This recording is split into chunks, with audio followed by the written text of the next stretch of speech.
Welcome to சந்தா சமையல். நம்ம இன்றைக்கி எக் மஞ்சூரியன் எப்படி செய்கிறது பார்க்கலாம். 4 முட்டை வேக வச்சு எடுத்துக்கலாம். கொதி வந்ததோ 10 நிமிஷம் வேக விடணும். முட்டை ஓடு உரித்து சின்ன பீஸாக கட் பண்ணி எடுத்துருக்கேன். 3 டீஸ்பூன் கடலை மாவு சேர்த்துக்கலாம். 1/2 டீஸ்பூன் மிளகாய்த்தூள் சேர்த்துக்கலாம். 1/2 டீஸ்பூன் தனியாத்தூள் சேர்த்துக்கலாம். 1/2 டீஸ்பூன் கரம் மசாலா சேர்த்துக்கலாம். 1/2 டீஸ்பூன் ஜீரகத்தூள் சேர்த்துக்கலாம். 1/4 டீஸ்பூன் மஞ்சத்தூள் சேர்த்துக்கலாம்.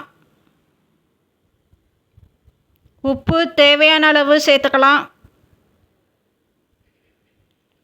3 பல் பூண்டு பொடியாக கட் பண்ணி சேர்த்துக்கலாம்.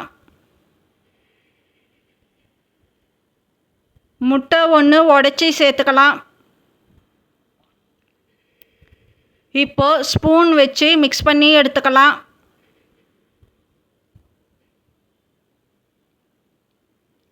இப்போ மிக்ஸ் பண்ணி எடுத்துருக்கேன்.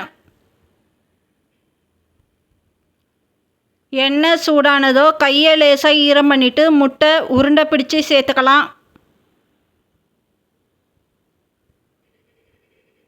இப்போ சேர்த்துருக்கேன். கோல்டன் ப்ரௌன் கலர் ஆகணும். லோ ஃப்ளேமில் வச்சு ஃப்ரை பண்ணிக்கலாம். இப்போ ஃப்ரை ஆகிருக்கு. ஒரு பிளேட்டுக்கு மாற்றிக்கலாம். மீதியும் இதே மாதிரி ஃப்ரை பண்ணி எடுத்துக்கலாம். ஃப்ரை பண்ண எண்ணெய் அதிகமாக இருக்கிறதுனால ஒரு பாத்திரத்துக்கு மாற்றிட்டு வதக்க தேவையான அளவு மட்டும் எண்ணெய் சேர்த்துருக்கேன். 3 பல் பூண்டு, 1 காஞ்ச மிளகா, 1 பச்சை மிளகா பொடியாக கட் பண்ணி சேர்த்துக்கலாம். இப்போ லோ ஃப்ளேமில் வச்சு வதக்கிக்கலாம். மீடியம் சைஸ் வெங்காயம் 1, குடமிளகா 1 கட் பண்ணி சேர்த்துக்கலாம். இப்போ 1 நிமிஷம் வதக்கிக்கலாம்.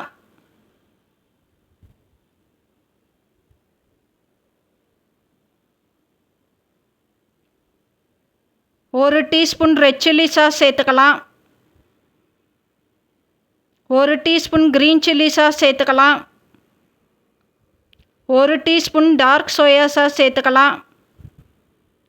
2 டீஸ்பூன் டொமேட்டோ சாஸ் சேர்த்துக்கலாம்.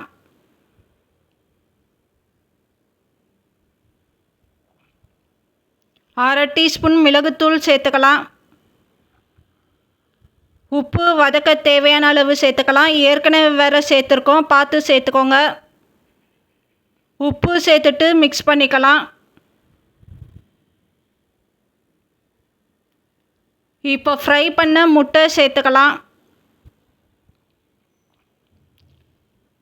1 டீஸ்பூன் சோள மாவில் 1/4 டம்ளர் அளவு தண்ணி சேர்த்து மிக்ஸ் பண்ணியிருக்கேன், சேர்த்துக்கலாம்.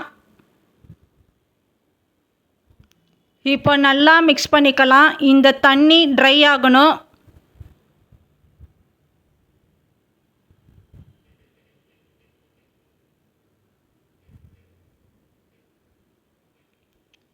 இப்போ தண்ணி ட்ரையாக இருக்குது. ஸ்டவ் ஆஃப் பண்ணிடலாம். இப்போ நமக்கு எக் மஞ்சூரியன் ரெடி ஆகிடுச்சு. இந்த சேனல் பிடிச்சிருந்தால் லைக் பண்ணுங்கள், ஷேர் பண்ணுங்கள், சப்ஸ்கிரைப் பண்ணுங்கள்.